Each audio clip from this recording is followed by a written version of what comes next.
아니 근데 일반 군내 전화 하다 보니까 통화 진짜 힘들더라고. 네, 핸드폰으로 해야 돼요. 인구 8분 했는데도 뭐 휴대폰 번호는 또 함부로 또 우리가 알 수가 없으니까 본인 전화 개인정보 때문에 방에 잘 안 계시니까. 통화는 못했습니다. 아니 다른 분들도 추천 한 2-3분 해줬어요 그분을. 근데 통화가 안 되니까 그분 하면 잘할 거라고 이제. 김영주 선생님이 진짜 최고인데. 신수자 선생님도 허락했다가 자기는 막 보지 못하겠다. 신순자 허락했다가 선생님은 시간 약속까지 다 잡았는데. 조금 낯을 가리고. 그렇죠. 아마 그런 성격 같아요. 저도 굉장히 잘 아는 분들이거든요. 지금 말씀하신 분들이 초창기 분들이라서. 그래서 안 그러면 이제 안 되면 몰리면 다음 주에 한 번 더 연락해가지고 막 그냥 편하게 해달라고. 동고동락했던 분들이라서. 네. 저는 신수자 선생님하고 김영주 선생님 두 분만 하면 막 좀 마무리 될 것 같아요. 맞아요. 신자 선생님은 저랑 같이 같은 병동에서 신규 때 있어가지고.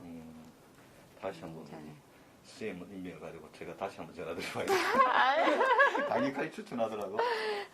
네. 그럼 좀 시작하도록 하겠습니다. 뭐 긴 시간 아니고 경험이니까. 네. 자, 아산 관련 구술 자료 수집 사업.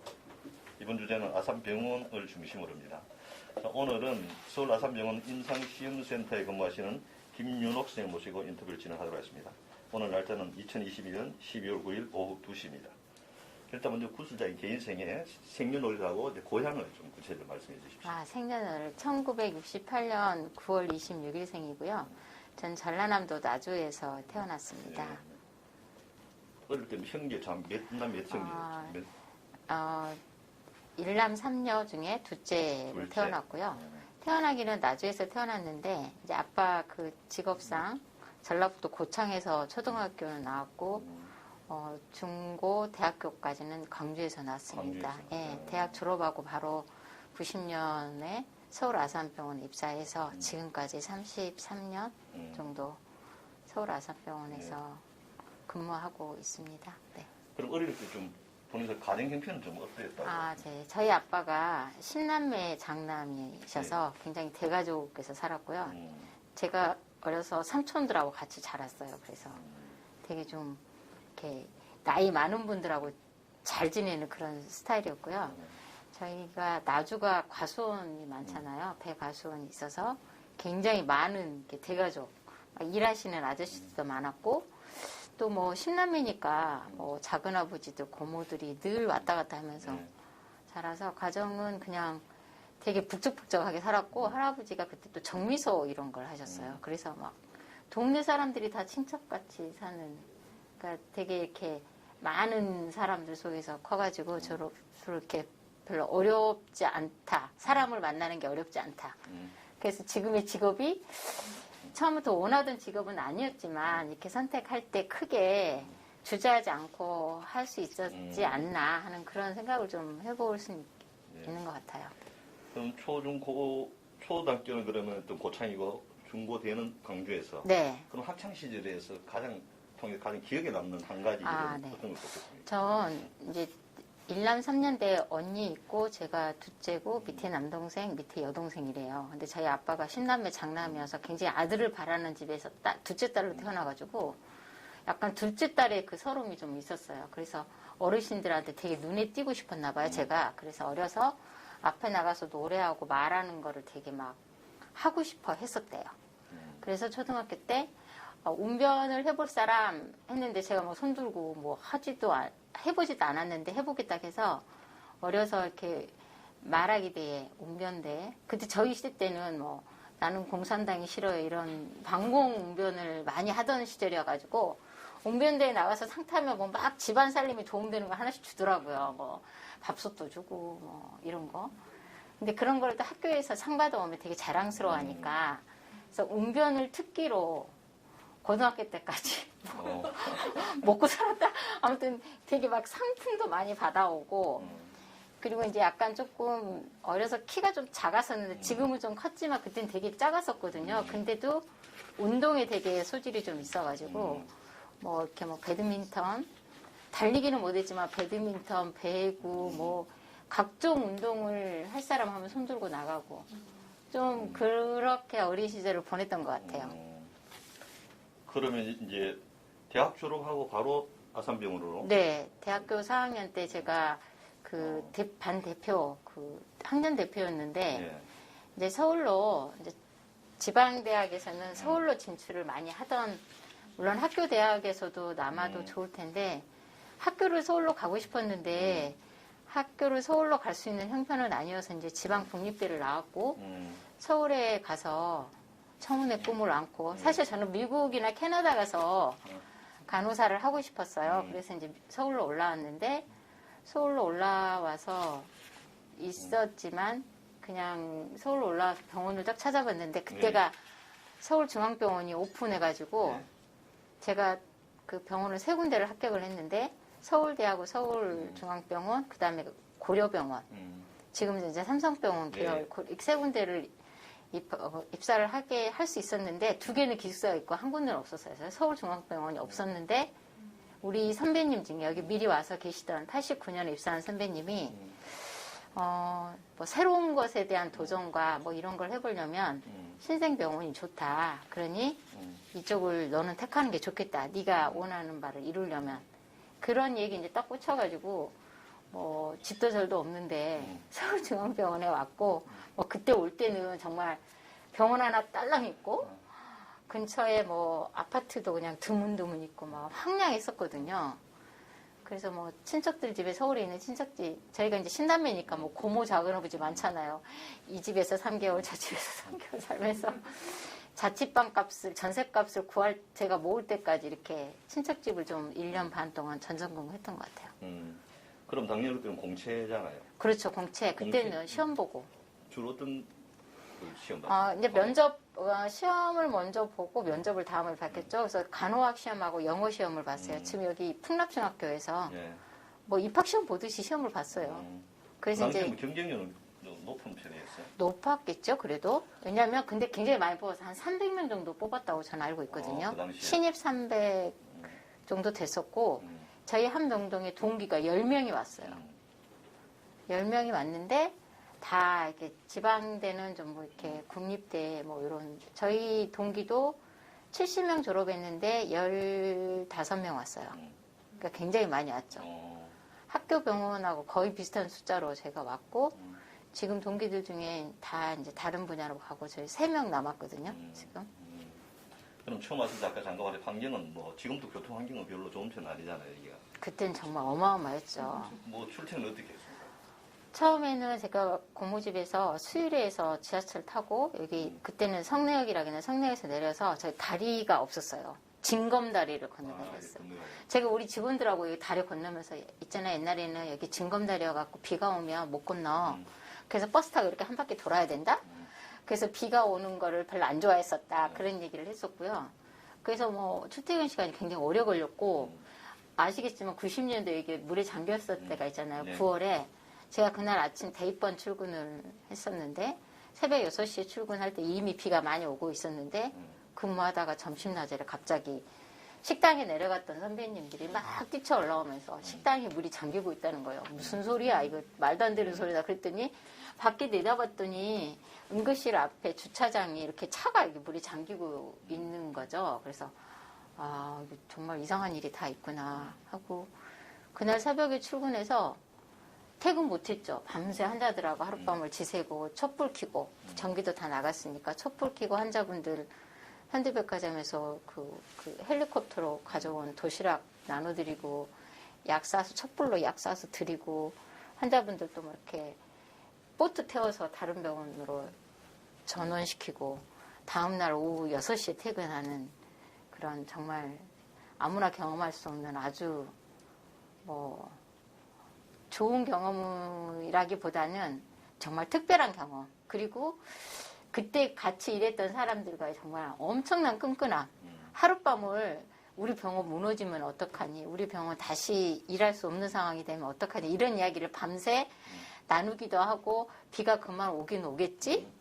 계속 오면 큰일이다. 막 이런 얘기 하면서 하룻밤을 지냈던 그날이 9월 11일인가 그럴 거예요. 물에 잠긴 날이 9.11 사태랑 똑같아가지고 기억이 좀 나는 것 같아요.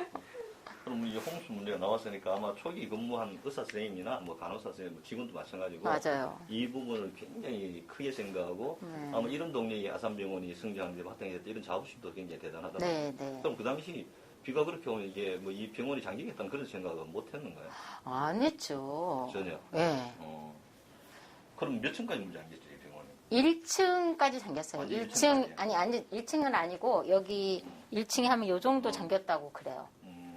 그래서 무슨 펌프하는 게 작동이 안 돼서 그랬다고 제가 알고 있고요. 그리고 이제 뭐 그런 걸 한 다음에 이제 물은 빠졌다고 하는데, 이제 문제는 지하에 있는 이제 환자 기록, 기계. 제일 중요한 건 환자 기록 같은 것들이 좀 이렇게 손상이 돼서 그 이후에 액션 중에 간호사하고 의사가 제일 신경 써서 한 게 의무 기록을 되살리는 거. 이렇게 흙탕물, 이게 의무 기록은 5년 이상 보관을 해야 되는 그런 법적 그런 규제가 있기 때문에 기록이 손상된 것들을 복원을 할 수 없었지만 최대한 살리기 위해서 정말 그게 어떤 물이 들어온지도 모르지만 의사랑 그러니까 뭐 전공이 저랑 같이 앉아서 한타 이렇게 북 같은 걸로 이렇게 흙먼지를 털어내고 그러면서 이게 무슨 똥물인지 아니 뭔지 알 수 없잖아. 하지만 우리는 이거를 살려야 돼. 막 이러면서 털어내면서 이렇게 또 우위를 다지고 뭐 그랬던 게 사실 저는 굉장히 좀 기억에 남고요. 아까도 말씀드렸지만 그때 막 신입으로 들어왔던 저는 이제 1월 발령이었으니까 조금 일을 하던 상태였고 9월에 발령된 선생님들이 다시 다 집으로 돌아갔어요. 그러니까 9월 달에 신입으로 들어온 사람들은 내가 다시 이 병원에 취직할 수 있을까 그런 불안을 감이 잠겨버렸으니까. 예, 있었다고 해요. 그리고 오리엔테이션 받다가 갑자기 집으로 가라 그랬으니까 막막할 거 아니에요. 근데 그 동기들이 나중에 12월, 1월에 다시 들어와서 자기 솔직히 못 올 줄 알았다. 막 이런 생각도 하고 그랬댔는데 저희는 그때 9월 끝나고는 이제 그때가 추석이었거든요. 그럼 이제 추석에 긴 휴가를 받았잖아요. 갑자기. 그때 월급 다 받았던 것 같긴 한데 갑자기 휴가를 주셔가지고 나주는 벼농사 지으니까 추석절에 엄청 바쁜데 갑자기 가서 효도했죠. 엄마. 그리고 이제 제 개인적으로는 4학년 때 아빠가 돌아가셔서 엄마 혼자 농사를 다 지을 때니까 엄마가 갑자기 딸이 와서 막 이렇게 농사를 도와주니까 얼마나 좋았겠어요. 그래서 농담이 뭐 병원 덕에 엄마가 뭐 좀 산다 뭐 그런 얘기도 했던 그런 기억이 나요. 근데 그때 뭐 피해 상황이 어마어마했을 거 아니에요? 어마어마했죠. 근데 그게 복구되는 데는 어느 정도 기간이 걸렸죠? 바로 복구는 안 돼서. 근데 저는 그 다음 1월에 거의 물론 환자 들어오는 건요. 그리고 이제 다시 재오픈하는데 한 2주인가 3주밖에 안 걸렸어요. 예. 2, 3주밖에 안 걸렸고 다시 오픈했을 때는 각 병동마다 간호사 숫자 원래 밤에 저희 병동이 3명이 근무를 하는데 처음에는 2명만 혼자는 근무할 수 없으니까 2명 근무하는데 환자는 원래 57명이 입원을 해야 되는데 그때 한 15명 정도밖에 안 계셨던 것 같아요. 환자. 그러니까 저 혼자 환자를 한 8분 정도만 봐도 되는 환경이니까 그랬어. 이 정도면 간호사 할 만하겠어. 너무 좋은 거예요. 환자들 방마다 다 들어가서 잘 자는지 뭐 이불도 덮어주고 뭐 약 하나 줄 때도 막 물도 먹여주고 뭐 컵도 떠다서 이렇게 이제 우리가 정말 학교 다니면서 그리던 그런 전인 간호 그다음 개인적인 퍼스널 너싱 간호를 할 수 있는 그런 환경인 거가 사실 저는 한 나이트 근무 그때 5일 했는데 5일 내내 너무 행복했어요. 사실 정말 행복했고 밤 근무 끝나고 갈 때 환자분들한테 저녁에 만날 때 또 잘 만나요 하면서 막 이렇게 인사도 해주고 그런 경험은 그때 아니고는 사실 못했기 때문에 그리고는 병원은 금방 정상화 됐어요. 거의 한두 달 안에 병실이 다 찼고 외래 환자도 거의 정상화 됐고 뭐 연말 12월에는 뭐 다 차서 그 해 뭐 소음연회도 엄청 뻑적지근하게 하고 그랬었던 그럼 이 물이 찼을 때는 좀 중환자들이 많았을 거 아닌가요? 아, 중환자 많았죠. 중환자. 환자들은 어떻게 했죠? 그래서 밤새 어쨌든 제가 알기로 중환자실은 그 긴급 전기 들여서 환자분들 뭐 이렇게 인공호흡기 같은 거는 했고 밤새 최우선으로 그 환자 이송할 수 있는 병원 그때 한양대병원 이런 데서 많이 도와줬던 걸로 알고 있어요. 한양대병원으로 이송을 제일 많이 했고 저희 병동이 호흡기내과하고 심장내과 병동이었는데 호흡기내과 환자 중에 뭐 이렇게 기관절개관을 갖고 있거나 산소나 이런 이제 보조기구를 많이 해야 되는 환자들이 계셨는데 그 환자분들은 정말 누가 옆에서 이렇게 케어를 안 해주면 금방 생명의 위협을 느끼는 분들이라서 그 환자분들 이송할 때 저희가 10층이었거든요.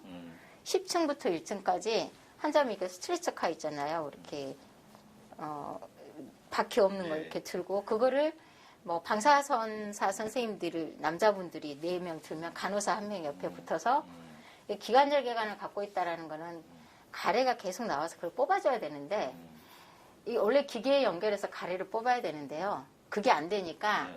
주사기에다가 가래 빼는 줄을 넣어서 주사기 압력으로 이렇게 가래를 뽑으면서 10층에서 1층까지 걸어서 내려갔어요. 같이 가는 저도 고생이었지만 또 그 환자분을 이렇게 들고 가는 그 선생님들, 그러니까 6인 1조였죠. 그렇게 해서 이송을 마치고 가는데도 막 눈물이 나왔고 지금도 막 눈물 날라 그래요. 올라오는데도 저 환자가 가서 제대로 잘 사시고 생명에 문제 없고 저는 그 환자분 이름이 지금도 생각나요. 그래서 잘 치료가 됐었을까 하는 그런 걱정도 좀 했고 사실 이제 뭐 이거는 이런데 담아도 될지 모르겠지만 막 퇴원 좀 하셨으면 좋겠는데 막 병원에 오래 있으려고 퇴원을 안 하려고 하는 환자분들도 계셨는데 그런 환자분들이 일시 해결이 됐어요. 이거는 인터뷰에서 이제 빼야 되겠다. 근데 그런 에피소드도 좀 있었어요. 그렇다면 그때 뭐 외부에서 동원된 어떤 그런 인력도 있었습니까? 뭐 저는 사실은 근데 좀 뭐 어린 간호사에서 잘 모르지만 그때 그 환자 이송할 때 그 특수부대 군인분들이 보트 있잖아요. 네. 군인 특수부대 보트 같은 거 가져오셔가지고 그때 그 한양대 간 환자분은 그런 보트에 태워서 왜냐면 여기가 물이었기 때문에요. 이 그 뚝방길 있는 데가 한강 물이 넘쳐서 그 도로가 다 물이 왔고 지금 88도로에 그 구급차가 있으면 거기까지를 이송을 해야 되는데 여기가 다 물이 찼으니까 보트로 해서 갔어요. 군인분들이 많이 도와주셨다고 알고 있어요. 뭐 구청 공무원 이런 분들. 이때 뭐 복무하면서 이때는 그 우리 이 병원 설립자 네. 박사님이 한 번씩 오기도 했겠네요. 그럼요. 예. 오셨다고 하고 저도 이제 먼 발치에서 뵀는데 뭐 최대한 빨리 복구를 하되 제가 알기로는 이제 그때 지하에 엄청 비싼 기계가 있었죠. 감마나이프라는 기계가 있었는데 그 기계를 채 1년도 안 썼는데 물에 잠긴 거잖아요. 그래서 빨리 그 기계도 들여오고 뭐 그런 이야기를 해주셔서 병원 경영진들이 많이 힘을 얻고 빨리 복구해야 되겠다라는 그런 의지를 가지셨다고 제가 뭐 새끼 간호사니까 그때는 잘 몰랐겠지만 나중에 전해 들었고 그래서 우리도 빨리 여기 이제 복구하는데 힘을 많이 보태야 되겠다 그런 생각도 한 것 같아요.